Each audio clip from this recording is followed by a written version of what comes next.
Recently Realme একটা phone launch করেছে, যেটা ফ্লিপকার্টে দেখাচ্ছে। তো এই ফোনটার ফিচার্সগুলো দেখে আমি এতটাই অবাক হয়ে গেলাম যে আমি বাধ্য হলাম ভিডিওটা করতে। এবং আমার মনে হয় এটা যারা এই ফোনটা নেবেন তারা চরম একটা ভুল করবে। তো প্রথমে ফোনটার নাম আমি জেনে নিই, যে রিয়েলমি 16T, যেটা প্রি বুকিং হচ্ছে ফ্রম 26,999 দাম। এখানে বলা আছে 8000 mAh ব্যাটারি, সোনি ক্যামেরা। তো এই ফোনটা কেন আমি এই মুহূর্তে নিতে বারণ করছি সেটা এখন একটু এক্সপ্লেন করি। তো এটা আমরা ডিটেলসে যাই। এখন এই মুহূর্তে অর্ডার হবে না, প্রি অর্ডার করা যেতে পারে।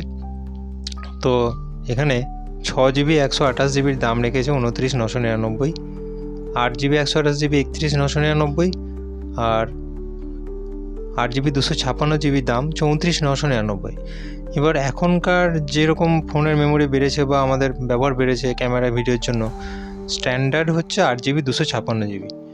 তো সেটা যদি আমি বাদ দিই, 35,000 টাকা আমি যদি বাদ দিই, 6GB 128GBর দাম যদি এমআরপি হিসেবে ধরি তাহলে 29,999। এটা আমাকে প্রচণ্ড অবাক করেছে। প্রথমত র্যাম অনেকটাই কম, স্টোরেজ অনেকটাই কম, মাত্র 128GB। তার উপরে ভয়ঙ্কর ব্যাপার, এবারে এটা যে 26,599 অফার টফার দিয়ে, এবার সবার কাছে তো অফার বা কার্ড থাকে না, সেটা আমি তো ওই জন্য তো অতটা গুরুত্ব দিচ্ছি না। এবং এটাতে খুব লো কোয়ালিটির প্রসেসর দেওয়া আছে, ডায়মেনসিটি 6300। এখনকার সময় কয়েকদিন আগেও 10,000 12,000 কি খুব বেশি হলে 15,000 ফোনে পাওয়া যেত। মোটো G37 বা এগুলোতে মনে হয় ডায়মেনসিটি 6300 দেওয়া আছে। 50 মেগাপিক্সেল ক্যামেরা, রিয়ার ক্যামেরা, এটা নিয়ে আমি কিছু বলবো না। 16 মেগাপিক্সেল ফ্রন্ট ক্যামেরা ঠিক আছে। এইখানে একটা ঘাপলা আছে, 6.8 ইঞ্চি যেটা দেখাচ্ছে এটা কিন্তু একদম লো কোয়ালিটি ডিসপ্লে দেওয়া আছে। এই 30,000 টাকার ফোনে কি 27,000 টাকার ফোনে অন্য কোম্পানির ফোন বা রিয়েলমিরই অনেক ফোন আছে যেগুলোতে এর থেকে অনেক ভালো কোয়ালিটির হাইফাই অ্যামোলেড ডিসপ্লে দেওয়া আছে। কোনোটাতে ফুল এইচডি রেজুলেশন বা কোনোটা তার থেকেও বেশি 1.5K রেজুলেশন, সেখানে মাত্র 6.8 ইঞ্চির এইচডি ডিসপ্লে দেওয়া আছে এবং আইপিএস ডিসপ্লে, অ্যামোলেড ডিসপ্লে নয়। এবার অনেকে এই 8,000 mAh ব্যাটারিটা দেখে অনেকেই উত্তেজিত হয়ে পড়বে যে 8,000 mAh ব্যাটারি। কিন্তু আমি বলে দিই, 8,000 mAh যতটা শুনতে মনে হচ্ছে ততটা কিন্তু বাস্তবে নয়। কারণ এদের যে ফোন চালানোর যে সফটওয়্যার, সেই সফটওয়্যারটা প্রচণ্ড হেভি, যেটাকে স্কিন বলছে। তো সেই হেভি সফটওয়্যারের জন্য ব্যাটারি লাইফ খুব একটা অতটা ভালো দেয় না। আর আমি যদি ধরেও নিচ্ছি 8,000 mAh ব্যাটারি আছে, কিন্তু আমার মনে হয় না এটার ওয়েট ডিস্ট্রিবিউশন ভালো হবে। ফোনটা যথেষ্ট ভারী হবে এবং এই বড় ব্যাটারিকে চার্জ করার জন্য যে পরিমাণ ফাস্ট চার্জার দেওয়া দরকার সেটা কিন্তু দেয়নি। মাত্র 45 ওয়াটের ফাস্ট চার্জার দেওয়া আছে। তো আমি এই মুহূর্তে যারা নতুন ফোন নিতে চাইবেন তাদেরকে এই ফোনটা নিতে আমার মনে হয় বারণ করছি। আমি আপনাদেরকে অন্য অপশনই দেখাচ্ছি, রিয়েলমিরও অন্য কোনো ভালো অপশন দেখাচ্ছি। যদি এই দামে নিতে হয় তাহলে আমি এটা কেন নেবো, তাহলে আমরা একটু দেখে নিই। যেমন রিয়েলমি 15 প্রো, যেটা 256GB, 7,000 mAh battery, AMOLED display আছে, ভালো কোয়ালিটির ডিসপ্লে আছে এবং 7,000 ব্যাটারি আছে। এটার দাম 28,499। এবার কার্ড ফার্ডের অফারগুলো সেটা আলাদা। রিয়েলমি P4X, যেটা 18,900 এরকম দাম আছে। তো এটা আমি অতটা সাজেস্ট করবো না, এটা অ্যামোলেড ডিসপ্লে নেই। আচ্ছা, সবথেকে ভালো আরেকটা অপশন রয়েছে P3 আলট্রা। এই ফোনটা কিন্তু দুর্দান্ত, জবরদস্ত ফোন, কারণ এর পারফরমেন্স বা গেম খেলার জন্য অ্যাকচুয়ালি এটা গেমিং ফোন। খুব ভালো ডায়মেনসিটি 8350 আলট্রা প্রসেসর আছে, 6,000 mAh ব্যাটারি এবং 1.5K অ্যামোলেড ডিসপ্লে। এটা 24,999, এটা মনে হয় 128GB। তো সেটাও ভালো। 256GBটার দাম দেখতে হবে। GT70, এইটা যদি কেউ 30,000 বাজেট যদি কেউ নিতে চায় তাহলে এটা যথেষ্ট ভালো অপশন গেম খেলার জন্য। 7,000 ব্যাটারি আছে, 120 ওয়াটের ফাস্ট চার্জিং আছে। আচ্ছা, যদি অত বাজেট কারো না থাকে, 20,000-এর রিয়েলমির রয়েছে P4, মাত্র 20,500। এখানে কিন্তু অ্যামোলেড ডিসপ্লে, 7,000 ব্যাটারি, ডায়মেনসিটি 7,400, খুব ভালো প্রসেসর আছে, মোটামুটি ভালো রকম চলে যাবে। যেটা আমরা ওই 16টিতে দেখলাম যে প্রসেসর, তার থেকে অনেক ভালো, অনেক বেটার কোয়ালিটির প্রসেসর এটাতে দেওয়া আছে। আচ্ছা, এ তো গেল রিয়েলমির ফোন। যদি কেউ রিয়েলমি ফোন না নিয়ে অন্য কোম্পানির ফোন পছন্দ করে, সেক্ষেত্রে আমি আরেকটা অপশন দেখাচ্ছি। যেমন মোটোরোলার রয়েছে H60 ফিউশন, 22,000 টাকা, 128GB। এটাও দুর্দান্ত ডিসপ্লে, প্রসেসর খুব ভালো, ব্যাটারি লাইফ খুব ভালো, সাউন্ড কোয়ালিটি ভালো। হ্যাঁ, আরেকটা জিনিস আমি বলতে ভুলে গেছি, 16T যেটা দেখালাম ওই ফোনটা, নতুন ফোনটা, এখানে সিঙ্গেল স্পিকার আছে, ডুয়েল স্পিকার পর্যন্ত নেই। তো এটা কোন বুদ্ধিতে এত টাকা দাম রাখলো সেটা আমার মাথায় ঢুকলো না।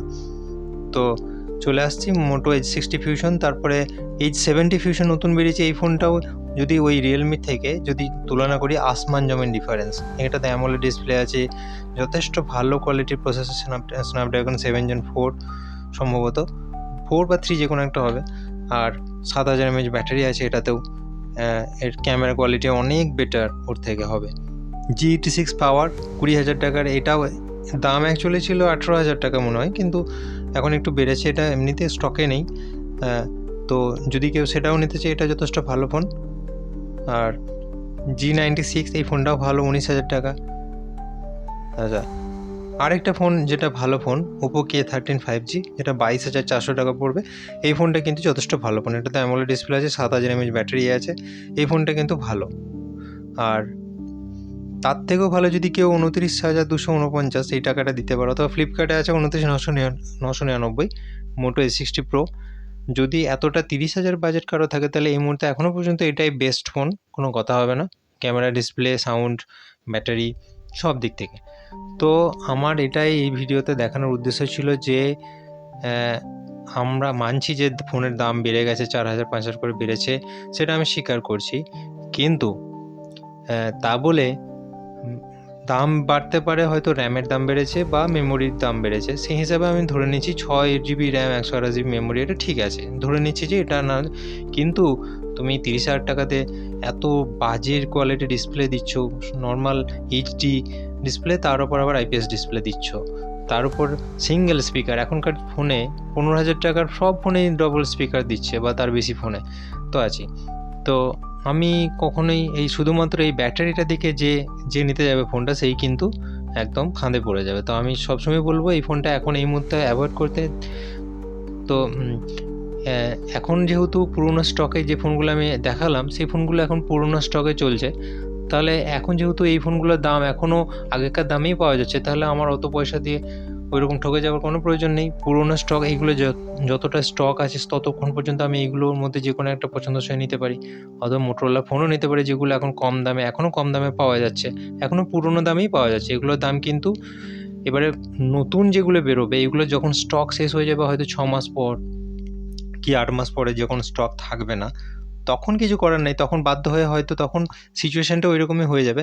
শুধু রিয়েলমি নয়, বাকি কোম্পানিগুলো ওই রকমই ফোন বের করবে, কারণ এখন আপাতত যা পরিস্থিতি, তাতে ফোনের দাম কমার কোনো চান্স এখন আগামী 1-2 বছরের মধ্যে নেই বলেই মনে হয়।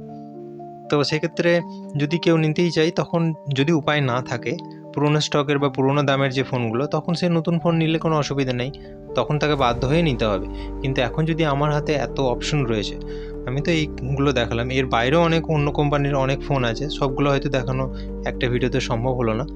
তো যদি কেউ নিতে চায় সেটা করতে পারে। তো এই ছিল আমার ভিডিও। যদি ভালো লাগে অবশ্যই লাইক করুন আর চ্যানেলকে সাবস্ক্রাইব করুন।